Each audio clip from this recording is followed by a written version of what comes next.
So, what happens when we die? It's a question that humanity has wrestled with throughout history. But a new study conducted by NYU may have found some answers. Dr. Sam Parnia is the director of critical care and resuscitation research at NYU Langone School of Medicine, where he ran this study. Thank you so much for joining us, Dr. Parnia. Pleasure. Thank you for having me. What would you say? What actually happens when you're clinically dead? You know, when people die, essentially it's when the heart stops. So this has been going on for, as far as we know, millennia, not longer. And when the heart stops, you stop breathing and your brain shuts down, and that's how we declare people dead. And that's why we give a time of death and we give them a note. And really, to be honest with you, until about 50 years ago, that was the point of death. So people become lifeless, motionless, the brain shuts down. But now through advances in medicine, we can actually bring people back to life even after they've gone beyond that threshold of death, and study what happens to them. And one of the interesting things, of course, is that the brain completely shuts down, as I said.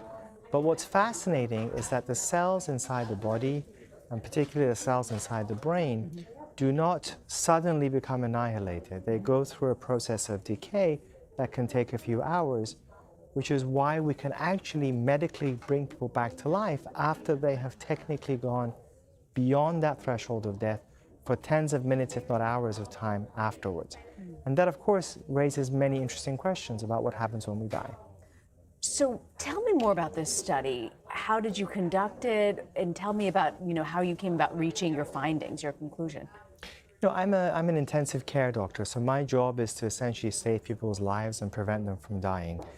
But unfortunately, people do die, and we try to revive them. What we have found is that over the last few decades, many millions of people have now come back, and many of them have reported, actually, anecdotally, that they've been able to see and hear things going on, even though from our perspective, they should have been dead and their brain should not be functioning at all. And so we became intrigued to study this, one, because it was fascinating, and two, because we try to revive people without brain damage, and to ensure they don't have any disorders of consciousness, so not becoming like brain damaged or having a vegetative state. At any rate, so this particular study is the largest study ever carried out in the world. It was done in 15 medical centers across the US and in Europe. And we studied more than 2,000 people who'd gone through this cardiac arrest or process of death. And we did not expect people to have any consciousness or awareness.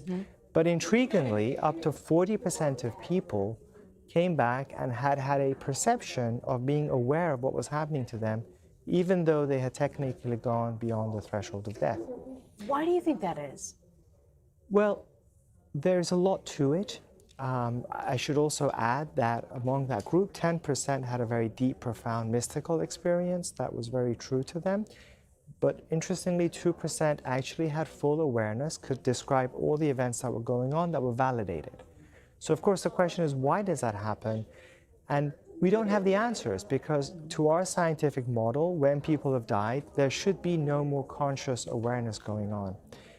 But it sounds like maybe consciousness is able to continue. And by that, I don't mean that they're awake, but that entity that makes us who we are, makes Sam who he is, makes Rena who she is, the self, the mind, seems to continue and doesn't become annihilated after a person has gone through their process of death.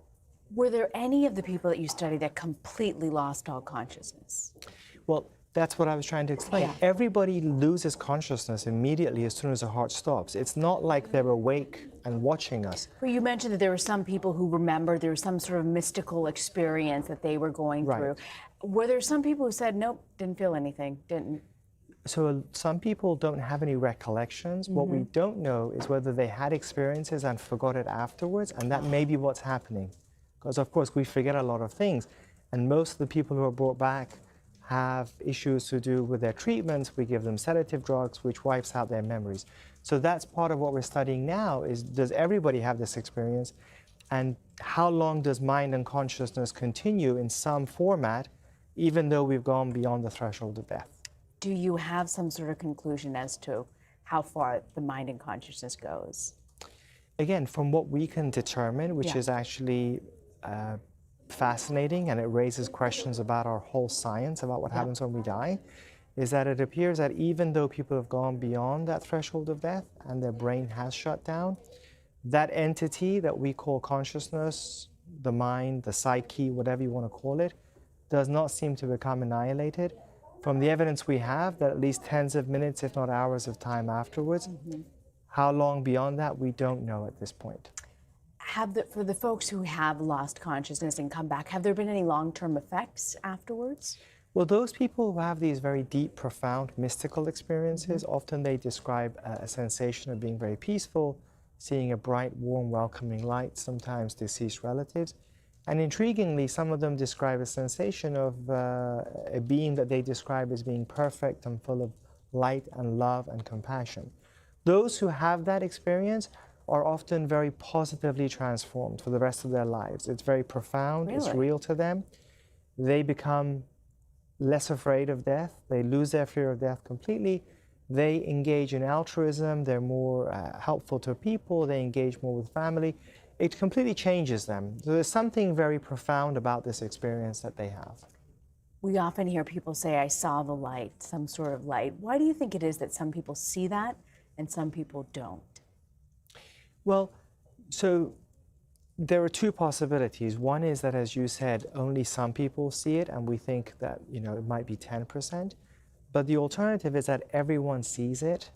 But unfortunately, because of the medical treatments that they get afterwards in the intensive care unit by doctors such as myself, to save their brain, they forget it. And one of our new studies is trying to actually decipher whether people have had it but just forgotten about it. And so I think there is some evidence that more people are having it, but unfortunately they just forget it afterwards. It's a fascinating study and a fascinating look into death and those final moments as well and returning back. Dr. Sam Parnia, thank you so much for joining us. Thank you. Pleasure to be here.